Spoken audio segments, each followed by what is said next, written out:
नमस्ते बच्चों। आज हम क्लास 6 के हाफ ईयरली एग्ज़ाम में आने वाले पाठ में से एक पाठ का विश्लेषण करेंगे जिसका नाम है धैर्य का पाठ, जो तुम्हारे बोर्ड में लिखा हुआ है। धैर्य का पाठ ये एक जातक कथा है, गौतम बुद्ध के जीवन के ऊपर से लिया हुआ एक कथा है, जहाँ पे गौतम बुद्ध के जीवन से संबंधित नीतिपरक कथाओं को हम जातक कथा के रूप में जानते हैं। मतलब जो गौतम बुद्ध के जीवन से जो नीतिपरक, जिससे लोगों को शिक्षा मिलता है, जो न्याय नीति के बारे में जो समझाता है, ऐसे कथाओं को हम लोग जातक कथा कहते हैं। इस पाठ में धैर्य के महत्व के बारे में बताया गया है। इस पाठ में धैर्य मतलब जिसमें स्थिरता हो, शांति हो, पेशेंस हो, ही इसके बारे में बताया गया है। तो शुरू करते हैं पाठ को। पुराने जमाने की बात है, पुराने एक जमाने की बात है। गौतम बुद्ध एक गांव से दूसरे गांव पैदल जा रहे थे। क्या हो रहा था? गौतम बुद्ध जी एक गांव से दूसरे गांव पैदल चलकर जा रहे थे। साथ में उनके शिष्य भी थे, और बुद्ध जी जब जाते थे उनके साथ में उनके जो शिष्य थे वो भी थे।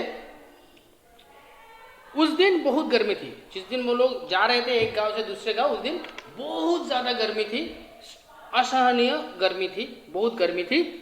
क्षण भर विश्राम कर लिए, थोड़ी देर के लिए आराम करने के लिए, विश्राम मतलब आराम करना, थोड़ी देर के आराम करने के लिए वे एक वृक्ष के नीचे तीने पर बैठ गए। वो एक वृक्ष के नीचे, बड़े से पेड़ के नीचे जो तीना मतलब घास होते हैं, नीचे जो घास होता है उस घास में वो बैठ गए। उन्होंने शिष्यों से कहा, उन्होंने शिष्यों में से किसी एक को बुलाकर बोला, बहुत प्यास लगी है। उनको बहुत ज्यादा प्यास लगे। उन्होंने बोला है कि बहुत प्यास लगे, मुझे बहुत प्यास लगा है, कहीं से थोड़ा जल ले आओ, कहीं से थोड़ा ढूंढकर मेरे लिए पानी ले आओ, मुझे बहुत ज्यादा प्यास लगी है। शिष्यों ने आसपास देखा, शिष्यों ने पूरे जंगल के आसपास, एक गांव से दूसरे गांव जा रहे थे, बीच में शायद जंगल होगा, पूरे आसपास देखा, उस जगह के आसपास देखा, वहां एक छोटा सा पोखर था। उसने देखा कि उधर में एक छोटा सा पोखर मतलब पॉन्ड था, थोड़ा छोटा सा पोखर था। पोखर में एक बेल जल पी रहा था, और उस पोखर में, उस पानी के स्रोत में एक बेल जल पी रहा था। वो एक बेल पानी पी रहा था। शिष्य वहीं से जल लाने के लिए आगे बढ़ा, और शिष्य उस जगह से ही जल लाने के लिए आगे बढ़ा। उसे देखकर बेल डर गया, और जैसे बेल ने शिष्य को देखा, उसने बेल ने सोचा होगा शायद मुझे मारने के लिए आ रहा है, इसलिए उस शिष्य को देखकर ही बेल डर गया और जल से होता हुआ निकल भागा। और क्या किया? वो बेल जल से ही होता हुआ निकल भागा, वो भाग गया। शिष्य को देख के डर से वो बेल भाग गया जल से होता हुआ। इससे जल गंदा होगा। इस चीज से ही बेल जैसे जल के ऊपर से भागा तो पूरा जल, पूरा पॉन्ड का पानी गंदा हो गया।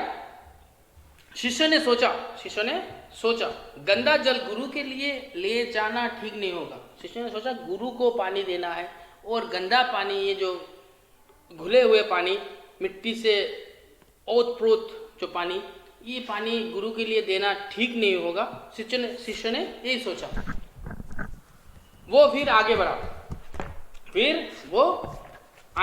शिष्य आगे बढ़कर कोई दूसरा जल स्रोत ढूंढने की कोशिश कर रहा था, जलाशय ढूंढने की कोशिश कर रहा था।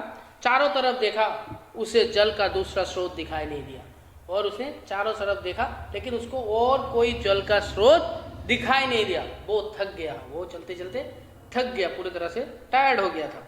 वापस आकर उसने सारी घटना बुद्ध जी को सुनाई। शिष्य बात सुनकर बुद्ध मुस्कुराए और बोले, शिष्य की बात सुनकर बुद्ध बहुत जोर जोर से मुस्कुराए और बोले, पुनः तुम उसी पोखर के पास जाओ, दोबारा तुम उस पोखर के पास जाओ, उस पॉन्ड के पास जाओ।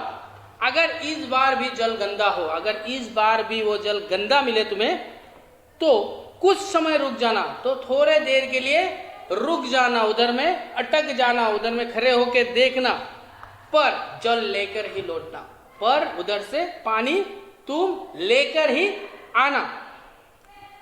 बुद्ध की आज्ञा मानकर शिष्य वहां पुनः गया। बुद्ध की बात सुनकर, उनकी कही जवानी सुनकर, उनकी मुख से बोली हुई बातों को सुनकर वो पुनः दोबारा उस पोखर पर गया।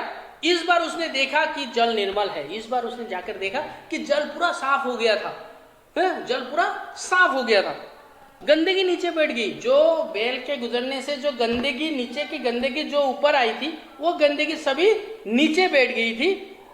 शिष्य अब पात्र में जल भरकर बुद्ध के पास लौटा, और शिष्य अभी उसके जो पात्र लिया था, जिस पात्र में उसे पानी लाना था, जिस बर्तन में उसे पानी लाना था, उस बर्तन को लेकर वो बुद्ध के पास लौटा। बुद्ध ने उसे पास बुलाकर कहा, और बुद्ध जी ने उसको पास बुलाकर कहा, इस छोटी सी बात को तुम सदा याद रखना। इस छोटी सी, ये जो आज का जो तुम्हारा छोटी सी जो शिक्षा है, जो छोटी सी बात हुआ है आज तुम्हारे साथ, जो घटना हुआ है तुम्हारे साथ, इसको तुम सदैव याद रखना, सदा सर्वदा जब तक जीवित रहोगे इस बात को हर वक्त याद रखना। इससे तुम्हें धैर्य का पाठ मिलेगा, इस चीज से तुम्हें पेशेंस रखना, धैर्य रखना, स्थिरता रखना, इसकी शिक्षा मिलेगी, इसकी मतलब पाठ की शिक्षा मिलेगी, इस चीज से तुम्हें शिक्षा मिलेगा। जब भी तुम्हारा मन अशांत हो, जब भी तुम्हारा मन अशांत हो, जीवन में बहुत सारे बाधाएं आते हैं, दुख सुख आते हैं, हर एक चीज में हम लोग अशांति से घेर जाते हैं, हम लोग का बहुत ज्यादा टेंशन होता है। तो इसमें बुद्ध जी ने बोला है, जब भी तुम्हारा मन अशांत हो तो उसे थोड़ा समय देना, तो उसे थोड़ा समय देना, पेशेंसली किसी जगह पे बैठ जाना है, जोश में होश गवा के कोई काम मत करना, थोड़ा ठंडक रखना, थोड़ा सोचना क्या हो सकता है हर एक चीज के। मन की मलिनता और अशांति दूर हो जाएगी। मन में जितने भी गंदगी है, जितने भी मैलापन है, जितने भी खराब चीज तुम्हारे मन में चल रहा था, हर एक चीज, और मन में जो अशांति था, हर एक चीज मिट जाएगा, मन अपने आप शांत हो जाएगा, और तुम्हारे अंदर में जो टेंशन था, जो दुर्बलता थी, हर एक चीज खत्म हो जाएगा, और तुम्हारा मन अपने आप शांत हो जाएगा। बुद्ध की अनमोल बातें सुनकर शिष्य का चित्त प्रसन्न हो गया, और बुद्ध जी की इन सभी बातों को सुनकर शिष्य का मन पूरी तरह से प्रसन्नता से भर गया, पूरी तरह से खुश हो गए। ये था तुम्हारा पाठ।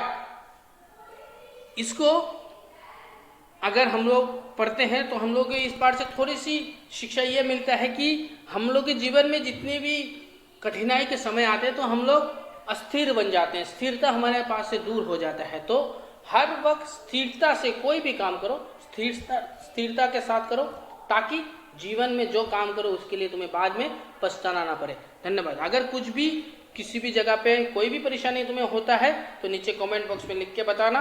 अच्छी तरह से घर में पढ़ाई करना, खुद अच्छा रहना, घर वालों को अच्छा रखना। धन्यवाद।